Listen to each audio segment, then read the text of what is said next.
Charlie loved this country, and he loved partnering with organizations that truly stand for what makes America great. One of our most trusted partners, AMAC, the Association of Mature American Citizens, is doing something special in Charlie's honor. AMAC is offering free memberships to all ages. No credit card, no strings attached, just a chance to stand for faith, family, and freedom. Join this movement. Go to amac.us/Charlie today. That is amac.us/Charlie today.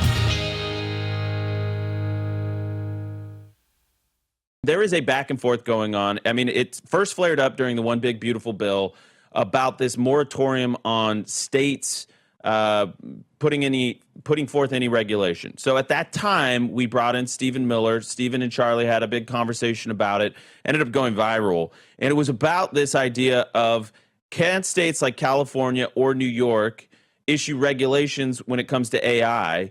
And basically was saying, we don't want them to do that. We don't want the woke states, the Democrat-led states, to be leading the charge on this. You disagree with this position. Now lawmakers are once again trying to stuff it into the NDAA, I believe. So, Mike, give us your perspective on it. I'm all ears. No, I don't necessarily disagree with Stephen Miller on the need for a federal standard for AI.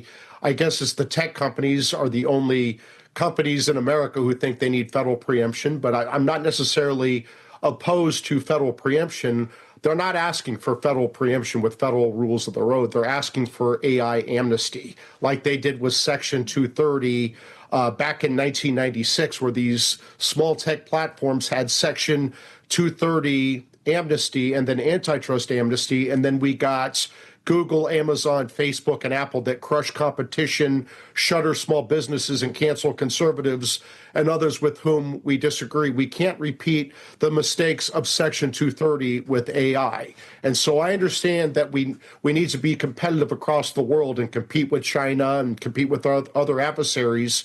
But we also need federal rules of the road if we're going to have federal preemption so state and local governments cannot touch AI. For example, I call this the 4 C's. Are we going to have protections for children from online abuse? Are we going to have protections for conservatives so we don't get canceled by these AI platforms? Are we going to have protections for communities so we make sure that we don't, for example, jack up the water and electricity prices in these small communities so the working class have to foot the bill for these AI data centers that consume all this water and electricity? Are we going to have zoning protections in communities so we don't put AI data centers in the middle of neighborhoods?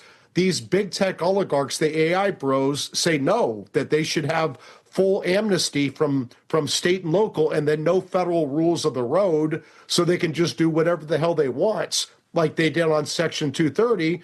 And my response to that is hell no. Why would we let Meta, for example, and Google, for example, who hate us as conservatives, run us over and make trillions of dollars on the backs of conservatives, children, content creators, and communities? If you're not going to protect the 4 C's, they don't have 60 votes to get this done. They thought they had 60 votes 4 months ago at the end of June, at the beginning of July. They thought this thing was going to pass and must pass legislation, and then the Article 3 project kicked into gear and it went down 99-1, including the lead sponsor, Ted Cruz, voting against his own bill.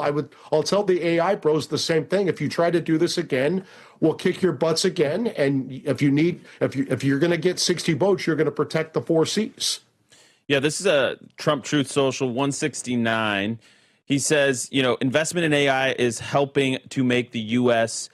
Economy the hottest in the world. This is image 169. Thanks, guys.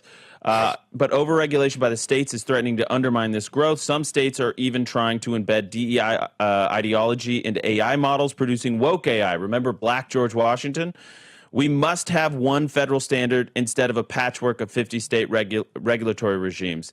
So and actually, by the way, in the final line there, Mike, he says we can do this in a way that protects children and prevents censorship.